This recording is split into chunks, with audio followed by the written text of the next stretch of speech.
عزیز طلباء و طالبات، السلام علیکم۔ بچوں، کل ہم نے آپ کی بک کا لیسن نمبر 14 شروع کیا تھا، جس کا نام تھا نیوٹن کا کارنامہ۔ میں نے آپ کو نیوٹن کے بارے میں بھی بتایا تھا کہ یہ کتنے بڑے سائنسدان تھے اور ان کو بابائے سائنس کے نام سے بھی دنیا جانتی ہے، اور انہوں نے کون کون سے کارنامے کیے وہ ہم اس سبق میں پڑھ رہے ہیں، جیسا کہ ہم نے ان کے 3 اصول پڑھے تھے جو انہوں نے دیے تھے۔ آج ہم اس کو سبق کو آگے بڑھاتے ہوئے ان کے اور کارنامے پڑھیں گے۔ تو بچوں، اپنی درسی کتاب اپنے سامنے رکھیں اور صفحہ نمبر 83 کھولیں اور ہم آگے پڑھنا شروع کرتے ہیں۔ جہاں پہ ہم نے نشان لگایا تھا اس سے آگے ہم پڑھتے ہیں۔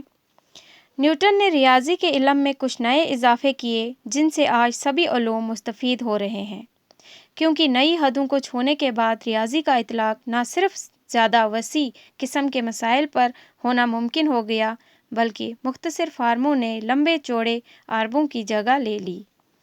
نیوٹن اپنی تخلیق کے لیے اڑان سے معلوم علم کی حدوں کو پھاندتا قدرت کی گہرائیوں تک پہنچ کر اس کے راز ڈھونڈ لاتا تھا جن کے مفہوم کو وہ اپنے سائنسی دماغ سے آشکارا کرتا۔ سائنس کے میدان میں اس کا یہ شاعرانہ انداز اس کی ذاتی زندگی میں بھی نمایاں تھا۔ نیوٹن اپنی بنائی ہوئی دنیا میں ہی بستا تھا۔ اسے اکثر اپنے لباس، رہنے سہنے کے ڈھنگ اور کھانے پینے کی سدھ نہ رہتی تھی۔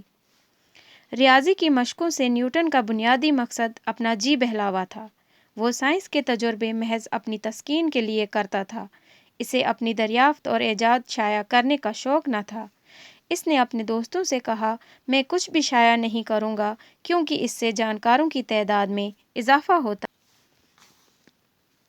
20 سال تک اس نے اپنے مطالعہ کے بہترین نتائج کو چھپا کر رکھا۔ آخر ایک دوست کی ان پر نظر پڑ گئی جس نے اسے قائل کیا کہ سماج کے تئیں اس کی بھی کچھ ذمہ داریاں ہیں۔ اس کے مجبور کرنے پر اس نے لاطینی زبان میں، جو کہ اس زمانے میں سائنس کی زبان تھی، 3 جلد میں شائع کیے جن کا عنوان تھا سائنس کے ریاضی اصول۔ یہ کتابیں انسانی علم کو کئی مراحل آگے لے جانے کا باعث اور آنے والی ساری سائنس کی بنیاد بنی، مگر نیوٹن کے زمانہ میں ان سے کوئی خاص ہلچل نہ پیدا ہو سکی کیونکہ یہ اکثر عالموں کی سمجھ سے بھی بالاتر تھیں۔ سائنس دان کے طور پر اپنے کمال اور عروج تک پہنچ کر نیوٹن کا دل سائنس سے بھر گیا اور اسے سیاسی درباری پوزیشن کی خواہش ہوئی۔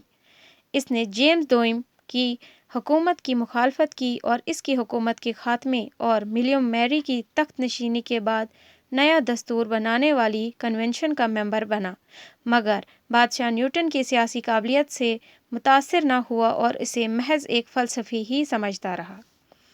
نیوٹن 61 سال کی عمر میں سائنس اکادمی کا صدر بن چکا تھا۔ 2 سال بعد وہ سر کے خطاب سے بھی نوازا گیا۔ اب وہ انگلینڈ کی اونچی سوسائٹی کا ممبر تھا۔ اونچی سوسائٹی بھی نیوٹن کو زیادہ دیر تک راس نہ آئی۔ دولت اور دکھاوے کی دنیا میں سائنس کی دنیا سے بہتر ثابت نہ ہو سکی اور اس نے محسوس کیا کہ دربار ہونا سائنسدان بننے سے بہتر نہیں۔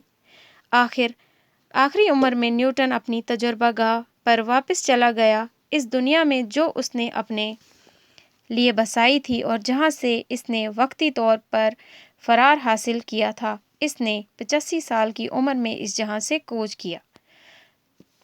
تو بچوں، یہ تھا نیوٹن کا کارنامہ۔ کل ہم نے اس کے الفاظ معنی کیے تھے، آج ہم اس کے سوالات کریں گے۔ نیوٹن کا کارنامہ۔ پہلا سوال ہے، نیوٹن کہاں پیدا ہوئے؟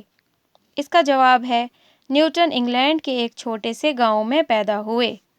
دوسرا سوال ہے، نیوٹن کے چچا نے ان کے بارے میں کیا کہا؟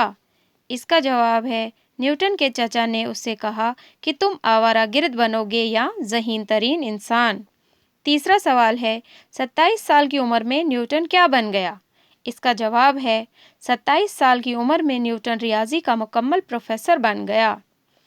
چوتھا سوال ہے، نیوٹن کا تیسرا اصول کیا ہے؟ اس کا جواب ہے، نیوٹن کا تیسرا اصول یہ ہے کہ ہر عمل کا مساوی اور الٹا رد عمل ہوتا ہے۔ جیسا آپ نے سائنس میں بھی پڑھا ہوگا، نیوٹن 3 لاز آف موشن ہے نا۔ 3rd لا آف موشن کیا ہے؟ Every action there is equal and opposite reaction. یہی تھا نیوٹن کا تیسرا اصول۔ لاسٹ سوال